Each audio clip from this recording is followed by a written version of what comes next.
I always believed there were some lines a person could see clearly, even in the darkest moments of life. You knew where they were, and you knew you should never cross them. But I learned something at 44 that changed the way I looked at my own family forever. Sometimes the most dangerous lines are the ones people approach slowly, one small decision at a time, until suddenly they are standing on the other side. My name is Elise, and for most of my adult life, it had been just me and my son, Lenny. I raised him alone. Every sacrifice I made, every late night, every difficult decision seemed worth it because I believed we had built something strong between us.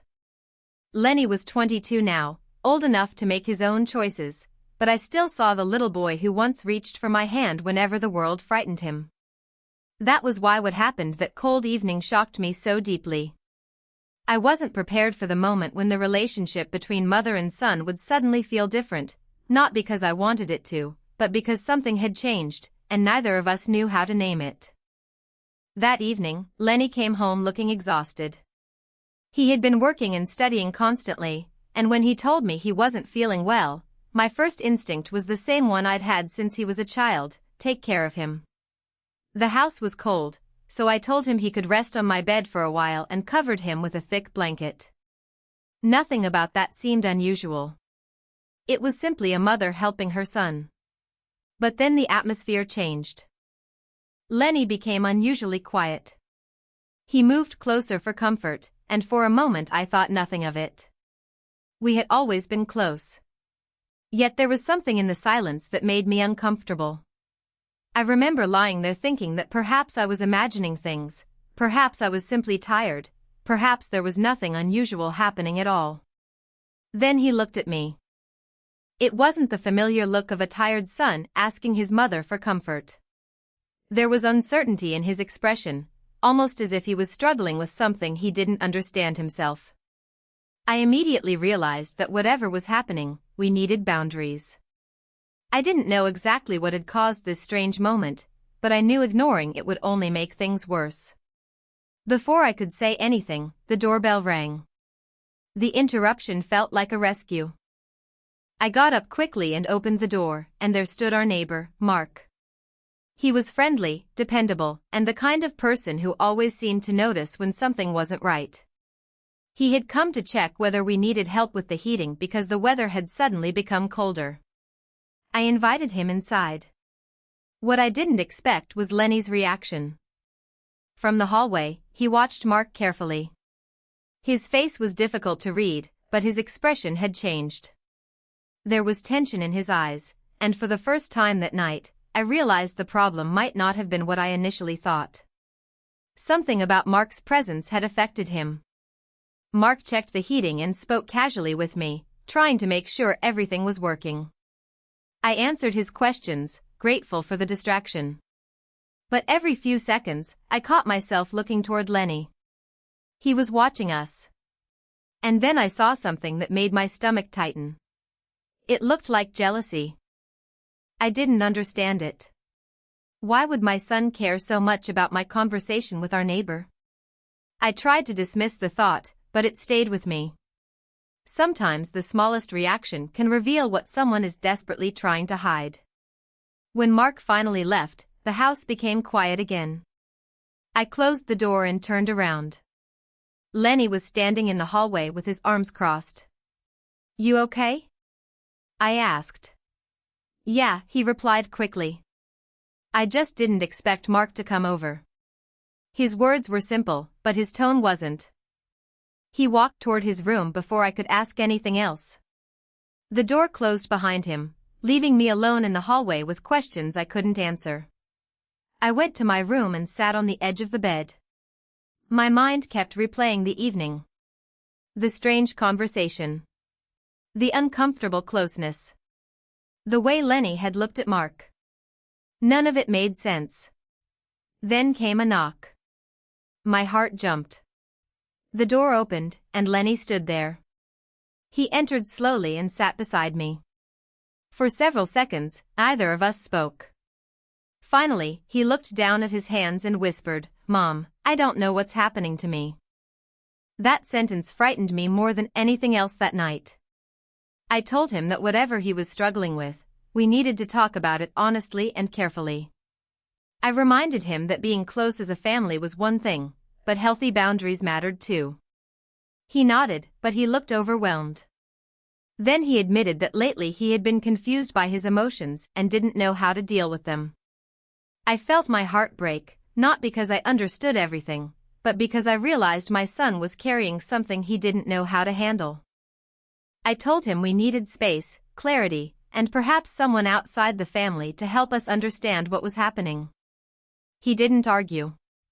Instead, he quietly rested his head against my shoulder, and for a moment I remembered the little boy he used to be. But I knew we couldn't pretend nothing had changed. Just as I was about to tell him that, there was another knock at the door. This time, it wasn't a casual knock. It was firm. Deliberate. I looked at Lenny. He looked back at me.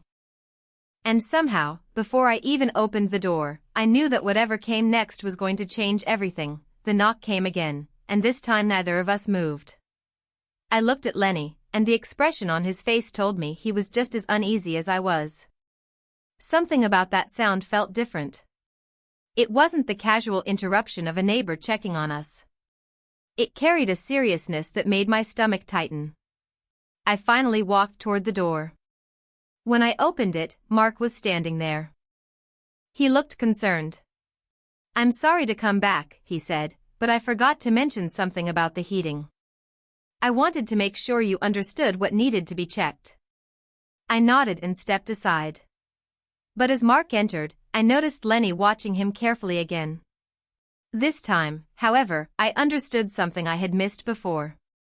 His reaction wasn't simply jealousy. It was anger, confusion, and perhaps fear that his place in my life was changing. That realization forced me to confront something I'd been avoiding. Lenny was 22. He was no longer a child, and neither of us could continue behaving as though nothing in our lives had changed. I had spent so many years protecting him that I hadn't noticed how difficult independence had become for both of us. Mark finished explaining the heating problem and then looked directly at me. "Elise, are you sure you're okay?" I hesitated. Before I could answer, Lenny spoke from the hallway. "She's fine." His voice was sharper than necessary. Mark looked at him, then back at me. He seemed to sense that something was wrong, but he didn't ask another question. He simply nodded and said he'd leave us alone. When the door closed behind him, silence returned. This time, I didn't let it control me. "Lenny," I said, "we need to talk." He looked away. "I know. Whatever you're feeling, you cannot take it out on people around you. And you cannot expect me to remain frozen in the past just because we've always been close." His face changed. For a few seconds, I thought he might argue. Instead, he sat down and lowered his head. "I know," he whispered. "That's the problem." Those words stayed with me. I sat across from him and waited. Eventually, he admitted that he had been struggling with the idea of me moving forward with my own life. For years, it had been the two of us. He had grown used to being the center of my world, even if neither of us had ever said it aloud. Now there was someone else entering the picture. And that frightened him. I asked him if something had happened between him and Mark. He shook his head. "No. It's not really about him." "Then what is it about?" He looked at me with tired eyes. "You." My heart sank. He explained that he was terrified that if I started a new chapter, I would no longer need him. He had convinced himself that the family we'd built together might disappear if I allowed another person into my life. For the first time that night, I understood where his anger was coming from. But understanding him didn't mean accepting unhealthy behavior. I told him that growing up didn't mean losing me. It meant learning how to build his own life while allowing me to build mine. He didn't answer immediately. Then he said something that I wasn't expecting. "I think I've been trying to control things because I'm scared of being left behind." That confession changed everything. I reached for his hand, but stopped myself. Instead, I told him that he didn't have to carry those fears alone, but he also couldn't make me responsible for every emotion he experienced. He nodded slowly. For a moment, I thought we had finally reached the truth. Then his phone rang. He looked at the screen. His entire expression changed. "Who is it?" I asked. He didn't answer. The phone stopped ringing, but almost immediately a message appeared. I saw his face go pale. "Mom," he said quietly, "there's something you need to know." I waited. He took a deep breath. "The reason I've been acting so strangely isn't only because of you." My heart began pounding. He looked down at his phone again. "There is someone else involved." I stared at him, completely confused. "Who?" He hesitated for several seconds. Then he finally gave me a name. And the moment I heard it, I realized this story was far bigger than I had imagined. For several seconds, I couldn't speak. The name Lenny had just mentioned belonged to someone I knew. Someone I had trusted. Someone who had been around our family enough times that I had never questioned her intentions. I looked at him again, waiting for him to explain. "Tell me everything," I said. Lenny swallowed hard. He explained that he had discovered something weeks earlier, something that had completely changed the way he saw the people closest to us. At first, he hadn't wanted to believe it. He thought there had to be another explanation. But the more he investigated, the harder it became to ignore. Someone had been hiding a relationship. And the worst part was that I was somehow connected to the secret. My first reaction was disbelief. I asked him why he hadn't told me sooner. He said he was afraid I wouldn't believe him. He had already watched me trust people who, in his eyes, didn't deserve that trust, and he didn't want to become the person who destroyed my confidence in everyone around me. Then he showed me the messages. I stared at the screen, reading them one after another. At first, they looked harmless. A few casual conversations. A few meetings that could have had innocent explanations. But then the tone changed. The messages became more personal, more secretive, and eventually impossible to misunderstand. I felt the room become smaller. Someone had been deceiving me while pretending everything was normal. And suddenly, the strange behavior I'd noticed over the previous weeks started making sense. Lenny had been carrying this information alone. That was why he had been distant. That was why he had reacted so strongly whenever certain names came up. He wasn't simply angry. He was terrified of what the truth would do to our family. I asked him why he had waited until now. He looked at me and said, "Because I needed to know whether I was protecting you or protecting a lie." That sentence stayed with me. I realized that my son had been caught in a position no young man should have to face. He believed he was responsible for protecting me from something painful, but keeping secrets had only made everything worse. I asked him where he got the information. He hesitated. Then he told me. The evidence had come from a place I never would have expected. My own home. Someone had left behind something that wasn't meant for me to find, but Lenny had discovered it accidentally. Instead of confronting anyone immediately, he began connecting the pieces. Dates. Messages. Excuses. Meetings. And one particular evening kept appearing again and again. The same evening. The same location. The same person. I suddenly remembered that night. I remembered being told that everything was normal. But it hadn't been. I stood up and walked toward the window. Outside, the street was quiet, almost peaceful. It felt strange that the world could look so normal when my entire understanding of my life was beginning to collapse. Lenny followed me. "Mom, I'm sorry," he said. I turned around. "Don't apologize for telling me the truth. But I should have told you sooner." "Maybe," I said. "But now I need you to promise me something." He waited. "Never carry something this serious alone again." He nodded. For the first time that night, I saw some of the weight leave his face. But there was still one question I couldn't ignore. If the evidence was real, why had the person involved been lying to me? And more importantly, how long had the deception been going on? I picked up my phone. I wanted answers. But before I could make the call, another message arrived. This one wasn't from Lenny. It was from the person whose name had just changed everything. The message contained only one sentence. Elise, we need to talk before you hear the truth from someone else. I stared at those words. My hands began to shake. Because suddenly I understood something terrifying. They already knew that I knew. And whatever was coming next wasn't going to be a simple explanation. It was going to be a confession. I looked at Lenny. He looked back at me. Neither of us spoke. Then my phone rang. I answered. And the first words I heard on the other end made my heart stop. Elise. I'm sorry. But there's something I've been hiding from you. I closed my eyes. Because deep down, I already knew the truth was going to hurt far more than the lie. I held the phone against my ear, unable to say anything.